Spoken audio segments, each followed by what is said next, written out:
I'm Kristi Fickert, the SVP of Growth and Marketing here at Curie. Welcome to this episode of Kurious Conversations. I am here with a very dear friend and a extraordinary multifamily marketer, Renee McIntyre, who is the Vice President of Marketing with Scully Company. And today we're going to talk about some things that hopefully will help all of the other marketers because I know they're struggling with these same questions, Renee. Yep, First of all, thank you for being here. sure. Thank you for having me. Do you want to tell us a little bit about your background to get us started and your role in your organization and what your multifamily background has been? Yeah, absolutely. I'm the Vice President of Marketing at Scully Company. We are a third generation family-owned property management company. We have over 40 properties that we manage. About 70% of our portfolio is our own. We own and manage, and then we also do third-party management for clients with about 30% of our portfolio. And we are throughout the Northeast and South Florida. I oversee our marketing department, and yeah, we handle the whole gamut. So everything from, lead generation, digital marketing, branding, PR. We do everything in-house for our larger properties or for like lease ups. We'll partner and work with agencies, but that's something And unique that's that so unusual. I Yes, really I was going like. to say that's I love your perspective and your lens too. And of course, you do so much AI work, just dabbling in that on the side when Yeah. you have so much free time on your hands. Yeah.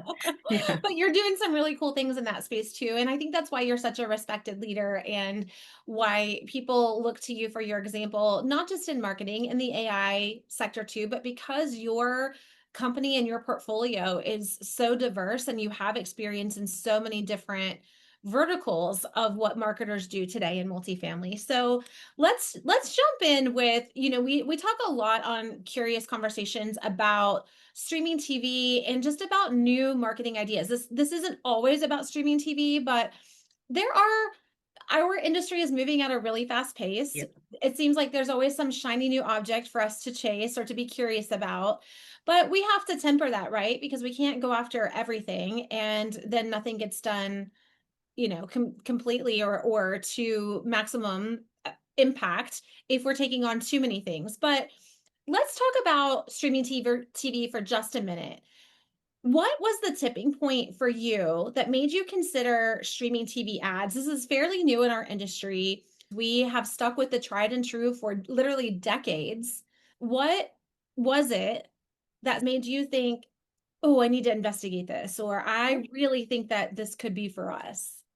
Yeah, I think, you know, one of the things that really pushed me over the edge, like what the tipping point was, honestly, like, so I had been hearing and seeing, I had been reached out to about, connected TV for a couple of years, probably the last 2.5 years. The tipping point was honestly having a company that operated within the multifamily industry, take that That is on not the first time I've heard and bring that. that in. Yeah, We because I almost think need someone to translate for us sometimes, I think, with these new things. exactly. Yeah, I think it wasn't something I was opposed to before that, but that was the tipping point is that someone who understands what we do is now providing the service and can tailor it to what we need. The other piece is, as I mentioned kind of in the intro, our portfolio is pretty diverse. So we have everything from smaller garden style communities that were like hand built in 1960, even by our founder, all the way up to the newest high end luxury high rises that we're doing for third party developers and everything in between. So we're really market experts more than we are asset class experts. And because our team has done everything, we have communities we do everything for, and then the ones we partner with, we have varied experience and we take a very customized approach to each of them. So even if something is 2 or 3 streets away from each other in an area, we're going to have different marketing plans and they're created and programmed for different renters. And with that in mind, like you have to try a lot of things because it's not going to be the same mix everywhere. And so testing it out was really appealing to see how we could do that. And also, some of our markets we're operating in are really crowded, and everybody's using ILSs, everybody's using social media.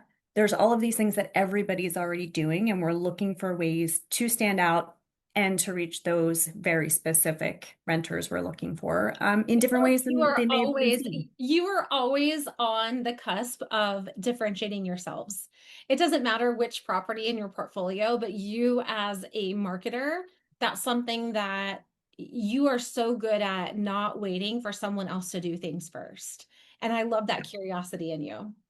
Yeah, I mean, I think it's really important as a marketer, especially in multifamily, is to just have some dollars. We are very specific in our budgets, but we also make a point to have some dollars that we can experiment and try other things, and then see how it works within that mix. Or maybe we need to adjust some other, other levers. But yeah, that's the approach we take, and that's so those things combined are really what was our tipping point, and then like let's try this for multifamily. So do you have, because you are someone who is always testing new things, have you found a magic formula that works for when you are trialing or beta testing something? It could be streaming TV or it could be anything new you've tried. I know people the last few years TikTok ads have become popular. And so people in our industry where, TikTok Shop is really it's a great platform for retail, for example, but in our industry there was still this big question mark of are people really going to make a big purchase like an apartment on a platform like that? So have you found a magic formula as to what is the right way to test and trial and beta something? Is it, a 90 days of trying XYZ? Is it that you need to see certain metrics? Have you found anything there that's really clicked for you in your portfolio? If there's a magic formula, I want someone to share You it want with to me. know. I want to know. I think the magic really is just using strategy and logic in what you're doing. So, for example, um, where, regardless of whether it's, you know, connected TV or any other source or anything new that you're trying, first considering like where do you intend for that to fall in the funnel? And then what makes sense metric wise. Seasonality in many of our markets that we operate in is huge. So you have to take those things into consideration too. So Mhm. where is this falling into in someone's renter journey? And if they're very early, and this is for us, like for example, if it's December and January, and we know people might be seeing it, but leases don't really expire right now. Well, you have to take that into Right. consideration. And that's kind of what determines the runway of, okay, we're going to try this out. When could we realistically expect that we could see a result? Because if you're counting on walk-ins, but this isn't the time that people are really touring, right? Then you're not going to see that. So when do you expect to see it? And then kind of the most important part is jotting that all down, what your expectations are and what success looks like before you start. So you Yes. can keep yourself honest and not Snaps to the that. other way around. Yeah. Yes, and I think that that is something that we all are probably guilty of having missed. We as marketers, I do this too myself when I'm investigating a new tool is I get really excited Yep. about this thing, but sometimes I forget to stop and align expectations with where like you said where we are with our seasonality, with where our team is internally. Are we launching other things? And it doesn't mean that we can't launch things in tandem, but it might take a little longer for us to see results from something. And just aligning those expectations with where we are in the business at that moment in time and with everything else that we have going on. So for some, it might be seasonality. For others, it Mhm. might just be aligning it with other tech rollouts that they have, or also just thinking about our end user, which is our ultimately our customers, Right. or our renters in the business. And Okay, you so brought up a really good point too. And something else to really think, anytime you're testing something about the formula that you were asking, my magic formula, um, making sure that you're not testing two brand new things at the same time. Or if you are, that you're going to, be able to differentiate those metrics of performance, because if they're kind of hitting in the same place and you're tracking the same thing, to be able to know what's working and what's not becomes much yes, harder. yes, Yeah. yes. That's like an A/B test gone wrong, Yep. Yeah. Yeah. essentially. So with that, touching on pilots and okay, we found the shiny new thing that we want to potentially try out. Something has pushed us over the edge. Sometimes there's a pain point of, that we're trying to solve for, and we start feeling the pain a little too much, and that makes us a little more likely to take the risk with something new. But then there's always this internal vetting that takes place, where Sometimes it's within your own marketing department. If you're, like a mid-level marketing manager, you're vetting it up to like a VP of marketing to someone like you. Someone on your team might bring it to you. But then if we're a VP of marketing, sometimes we have to then vet that through the operations team a lot in Mhm. multifamily. We're talking to Yep. either a regional manager who sometimes controls the budgets or even a CEO. Sometimes the CFOs get involved in these financial decisions. So how do you one, we have to vet that internally, but also what comes from that is the next question that those people internally who they're not the marketers, right? But they finally give us approval. We get to try this new thing. And then 30 days in, they start coming to our desk or sending us an email and saying, well, how many leases did we get from that new thing that you wanted to do? Yep. But not everything we do in marketing can so tangibly be tied back to someone walked in and they signed a lease. And that's how traditionally we want everything in this industry to be. We want everything we spend every dollar on to be tracked to that. But streaming TV, especially for example, is a very top of funnel, it's a very brand awareness type of tactic.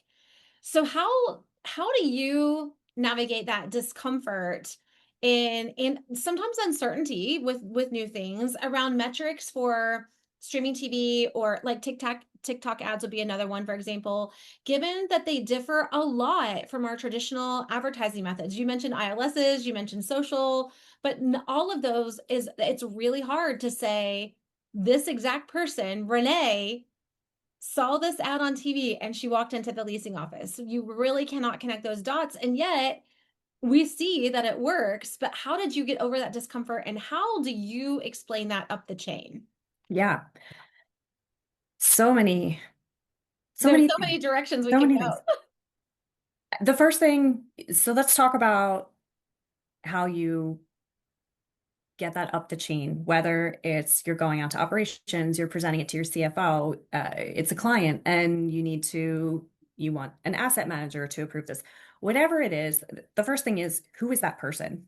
Mhm. And not thinking about why you believe in it as a marketer and why you think it's a good idea, thinking from their perspective. What are the questions they're going to ask? And you know, I feel we're like it's we're leasing like 101, right? Like we're anticipating objections. right, So we teach we're that to 8 minutes in and I prospects. haven't said AI yet, I'm guessing in 7 minutes, right? Yeah, run it through ChatGPT, But but we still AI have can be a leasing. really great thought partner in that, right? Mhm. This is whoever the person is you're going to present to, this is their role. Their job is to make sure this happens or that this is accounted for. Ask me questions. So you can kind of prep. That's one really great way to prep. If you didn't have AI before AI, you would just have to put yourself in that person's shoes and anticipate the questions that they're going to ask. There's not always going to be a direct line, you know, for attribution to this person did this and they got this lease. We see that everywhere already, though. There's so many marketing sources. You have social, you have, things. There's a great stat, and I cannot think of what it is right now, but I want to say it's something like 63 or 65% of the conversations we have every day are about a brand or, an item that we've interacted with. So there are so many things that you're never going to be able to attribute directly. But I think you need to come up with a logical way to explain it using metrics. So, same thing with, we were talking a little about Super Bowl earlier. We were talking about previous advertising. Like when you think back to 1950, 1960, you couldn't tell any of that. You didn't Right. know if someone saw your ad, but people still advertised. There are so many different places you can see it. You have to look for the metrics that could reasonably show that this is working, whether it's an increase in your direct traffic or organic search around the same time as the campaigns. When you go back and compare against 3 years, how did this compare to what I saw at this time? And I always like to use 3 years because it's enough that you're not comparing two pieces of data and one might have just been an off time frame. Right. So it's really thinking about who you're presenting to, being prepped to answer the questions that they're going to want to know, and then trying to make some kind of educated formula that you can show. And we talked about setting expectations, realistically setting expectations before you start of this is the value I think we will see, and these are the metrics we're going to look at so that you're aligned And then when they come to you 30 days after and say, well, did we get any leases? You might have to say up front, like, this is not something that's going to directly tie to a lease in 30 days, but we should see an increase in people scanning a particular QR code or coming, direct to our site versus what we've seen the last couple of Yes. years. And that would be our Yes. metric. And that is the, part of our job as marketers, I believe, is education. We Mhm. constantly have to educate those around us, both above and below us. So if you think about the leasing teams out in the field, if I'm going to start running a streaming TV campaign, I need Yep. them to know. So Sure. this is not, they're not going to see someone watch a commercial for your community and then they're going to pop up as a lead in the CRM. That's not how it works. People Yeah. might come in and say, "Oh yeah, I saw your commercial. I've lived down the street for the last year or two and I thought I'd come in and see what you were all about finally." But you still need that leasing team to know what's going on, that you're launching this campaign. And they have great feedback too, right? So as you change that campaign month over month or you want to update your video ads, I think that they are really great. They have really great intel. They can tell Hmm. us what are prospects saying when they walk in the door? What are they liking? What are they not liking? What are the objections they're giving? And then you can build that into your future campaigns to kind of overcome that top of funnel before the people come in and start giving those objections. Now you're addressing them earlier in the process than what we ever could.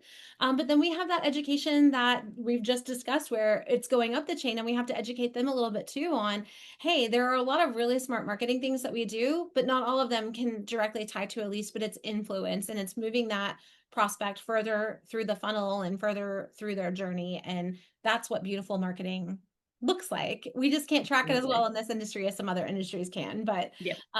super helpful. Is there anything else that you want to add about streaming TV advice for marketers, for people who are, just they see new things they want to try and maybe they're a little apprehensive? Is there anything that you think would be helpful for them to know?